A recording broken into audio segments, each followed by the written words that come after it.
La zone économique spéciale Minsk a été fondée en 1998 comme partie du territoire de la République du Bélarus prévu pour la mise en œuvre des projets d'investissement par les investisseurs biélorusses et étrangers sous des conditions fiscales spéciales privilégiées.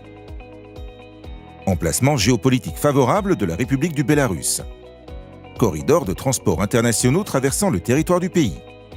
Potentiel scientifique et technique et capital humain. Tous ces facteurs ont favorisé la fondation de la zone économique spéciale dans la région de la capitale de la République. Aujourd'hui, le territoire de la zone économique spéciale Minsk se compose de 21 terrains qui se trouvent à Minsk, Maladiechna, Barissov, ainsi que dans les régions de Minsk, Smolevitchy, Maladiechna, Barissov et Dierzhinsk.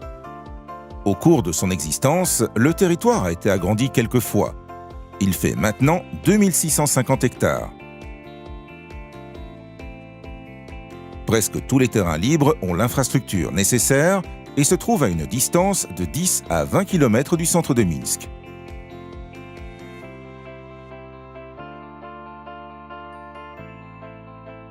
À présent, la zone économique spéciale Minsk se compose de 119 entreprises existantes avec des investissements biélorusses et étrangers et plus de 24 000 personnes y travaillent.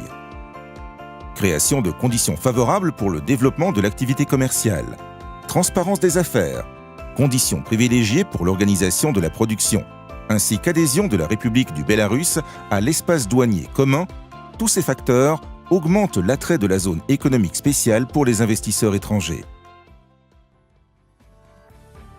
L'entreprise a le capital de 20 pays du monde.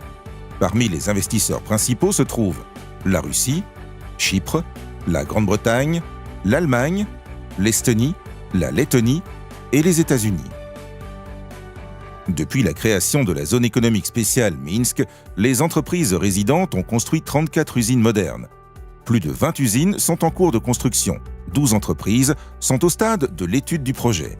Les secteurs industriels principaux dans lesquels les entreprises exercent leurs activités sont les suivants: électronique et construction mécanique, travail des métaux, travail du bois, industrie chimique et pétrochimie, industrie polygraphique, industrie des communications, industrie des matériaux de construction, ainsi que logistique.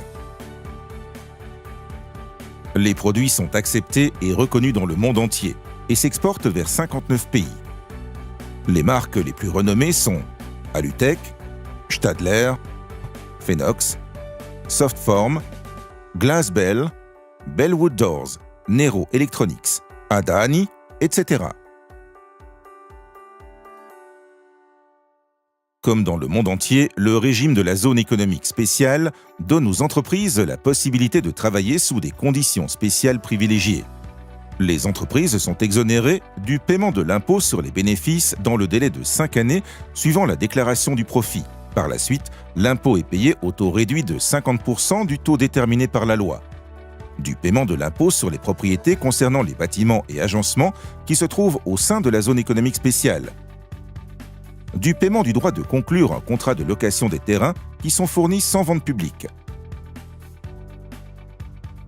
Du paiement de loyer pendant 5 années au regard des terrains fournis pour la construction des sites. Cette condition s'applique aux résidents enregistrés après le 1er janvier de l'année 2012. Pour devenir un résident, il faut considérer les conditions principales de l'adhésion à la zone économique spéciale. Le volume des investissements pour la réalisation du projet d'investissement doit faire au minimum 1 million d'euros. Les unités de production doivent se trouver au sein du territoire de la zone économique spéciale. Le développement prévu de la zone économique spéciale Minsk est lié à la ressource territoriale principale actuellement disponible. Le territoire du terrain numéro 10, région Fanipol. La surface totale fait 604 hectares. Le terrain se trouve plus à l'est de la ville de Fanipol, partiellement au sein de la zone industrielle existante, partiellement au sein du territoire de développement prévu. Stratégiquement, ce territoire doit devenir un nœud de transport et un nœud logistique principal, ainsi qu'un élément du secteur manufacturier de la République du Bélarus.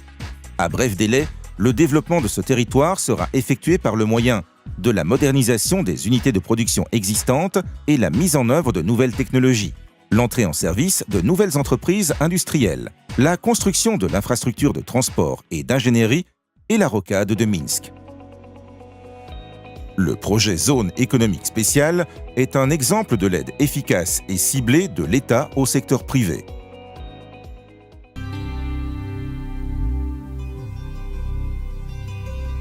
La zone économique spéciale Minsk est un lieu attractif pour la mise en œuvre des projets d'investissement.